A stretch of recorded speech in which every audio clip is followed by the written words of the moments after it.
Hi everyone! Today, you'll hear a brief summary of the movie All Eyes on Me, based on the real-life story of Tupac Shakur. 1995. While Tupac Shakur is in prison, a documentary filmmaker visits to interview the famous rapper. Tupac wants to tell his life story in case someone tries to silence him for good. 1971.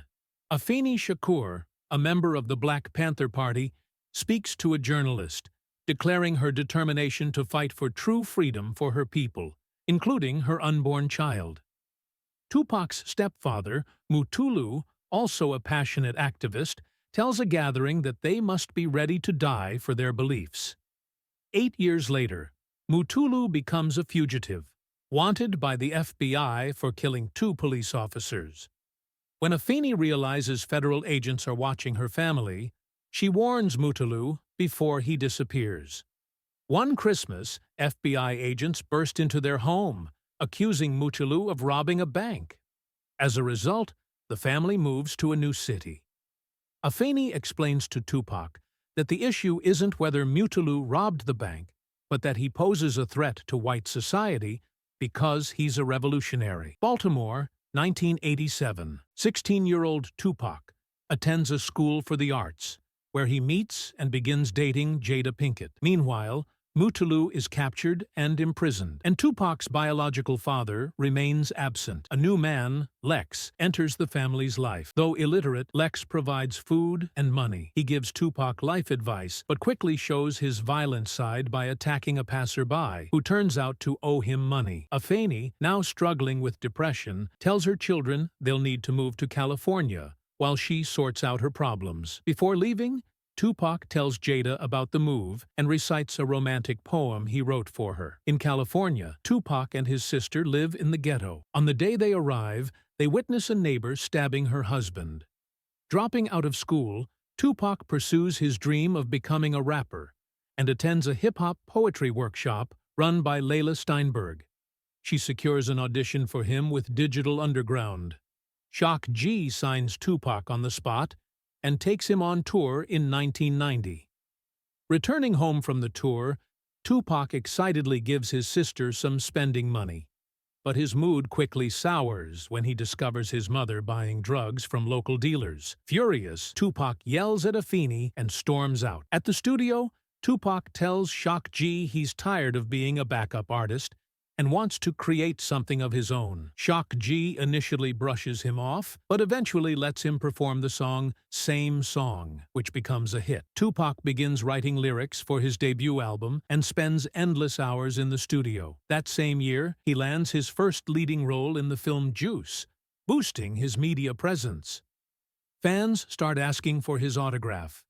Producer Ted Field isn't thrilled when he finds out his daughter's favorite song by Tupac is I Don't Give a Fuck. Field and his colleague ask Tupac to remove a song from his album, one about a 12-year-old girl pregnant by her cousin who turns to prostitution and drugs. They argue the song is too depressing and that people want entertainment, not harsh realities. Tupac insists on telling real stories from black neighborhoods and convinces the producers.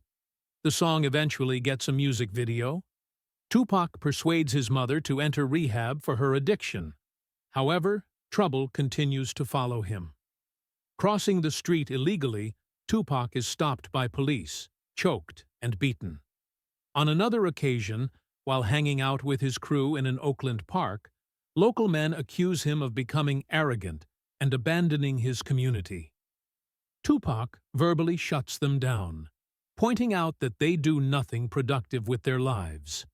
A fight breaks out, shots are fired, and tragically, a 6-year-old boy visiting the park with his mother is accidentally killed. Tupac visited prison to see Mutulu, who, as always, spoke about his revolutionary ideas and suggested that his stepson unite gangs with revolutionaries. The journalist was surprised, realizing that Tupac wanted to create a positive movement for black people by using the negative symbolism of gang culture. Moreover, after the park incident, Tupac released a music video about a luxurious lifestyle instead of addressing social issues, which seemed contradictory. Jada saw this video, featuring half-naked girls, and thought that Tupac had lost his way. Unexpectedly, Tupac surprised her by visiting her, and it turned out that her career was going well too. Meanwhile, the Shakur household was celebrating. Afeni had returned from rehab, and the whole family was happy. However, the celebration was overshadowed by the vice president's speech condemning Tupac's music and demanding his album be banned. Afeni grew worried that her son had a target on his back, just like other black leaders. 1993. Tupac performed in New York at a party celebrating the release of his new album. During the event, he openly mocked the vice president, calling him a loser. Tupac invited his friend Biggie Smalls to join him on stage. Later that night, in a hotel room surrounded by naked women, Tupac encouraged Biggie to use his influence to inspire their community just as he was doing, noting that everyone listens to them. However, Biggie was content with simply selling records. Tupac quarreled with his manager over insufficient payments. On his way out of the building, he ran into Suge Knight, who offered his support, saying Tupac could approach him for any issue. At a club, Notorious B.I.G. introduced Tupac to Nigel, a local big shot and owner of the club. Nigel was present on the set of Tupac's next film and showered him with expensive gifts. Biggie warned his friend to be cautious around this gangster. Tupac began working with Suge Knight's label, Death Row Records, and started earning significantly more for his music. Tupac's friends hinted that the enormous amount of money he was earning likely came from Suge Knight's criminal activities. Meanwhile, the Black Women's Alliance publicly criticized gangsta rap for its overly aggressive, misogynistic, and obscene lyrics. Despite the backlash, such music remained popular among college students in clubs. One night, while heading to a club, Tupac witnessed two men beating up a black youth. He stepped out of the car to intervene, but when the men threatened him with a gun, Tupac pulled out his own weapon and fired, injuring one of them in the leg. It turned out that the two men were undercover police officers, and Tupac was immediately arrested. However, the rapper was soon released, as the police were found to have mishandled their weapons during the incident. Nigel introduced Tupac to a girl named Brianna, who took care of him. The next day, she disappeared, only to reappear later in his hotel room with Nigel, who once again offered Tupac money. Brianna gave Tupac a massage, but he decided to spend the night in another room. Suddenly, Brianna burst in, crying, and accused Tupac's friends of assaulting her. Tupac was confused and denied any wrongdoing, pointing out that she was Nigel's girl and that he hadn't touched her. However, Tupac was arrested alongside Nigel in the hotel lobby. Tupac was charged with sexual assault, but Nigel, thanks to his connections, managed to avoid consequences. In court, Brianna pointed directly at Tupac. He remained bewildered by the accusations, as there was no evidence against him. Speaking with journalists, Tupac blamed the random people in his entourage for the incident. This angered Nigel, whose followers felt that Tupac needed to be punished for his words. Tupac's manager, Atron, informed him that the high-profile case had led promoters to cancel concerts and dissolve contracts. Additionally, he lost a leading role in a new movie to another actor. On November 30th, 1994, as Tupac entered a recording studio, Nigel's men ambushed him, shooting him 5 times at close range. The authorities dismissed the incident as a robbery. Biggie Smalls was outraged when he was denied entry to visit Tupac in the hospital. The jury found Tupac not guilty of rape charges, but convicted him of unlawful touching and verbal abuse. He was sentenced to 1.5 to 4 years in a maximum security prison. In prison, Tupac had no special privileges, and his words often worked against him. While serving his time, his new album debuted at the top of the Billboard charts, making history as the first of its kind. Tupac realized that all his troubles stemmed from the people around him. During this time, Tupac heard Biggie Smalls' new track, Who Shot Ya, and believed his friend was involved in the attempt on his life. His mother, Afeni, visited him, understanding that her son was being mistreated and that the system was trying to break him, just as it had once tried to break her. The bail was set at $1.4 million, which Tupac didn't have. In the end, he turned to the ominous and powerful Suge Knight for help. Tupac signed a contract with Death Row Records to release 3 albums, earning $1 million per album. However, he had to sever ties with his old manager, Atron. Upon release, Tupac was greeted royally with a suitcase full of money, marijuana, and gold. He started working on new hits alongside Dr. Dre. Tupac found it amusing when, in the studio hallway, someone was getting beaten up. While working on his album, Tupac met Snoop Dogg. Suge Knight threw a banquet to celebrate the label's success, which everyone attended except Dr. Dre. And Suge emphasized that the label was like a family, but immediately accused one of the guests of stealing. The man was beaten, doused with champagne, and choked by Suge's henchmen while everyone else watched. Tupac was tense, but pretended to enjoy the situation. Tupac avoided meeting his former manager, Atron, but when Atron finally confronted him, Tupac admitted he had left for death row. At a party, Tupac made advances toward Kidada Jones, but she rejected him, remembering how he had insulted her father.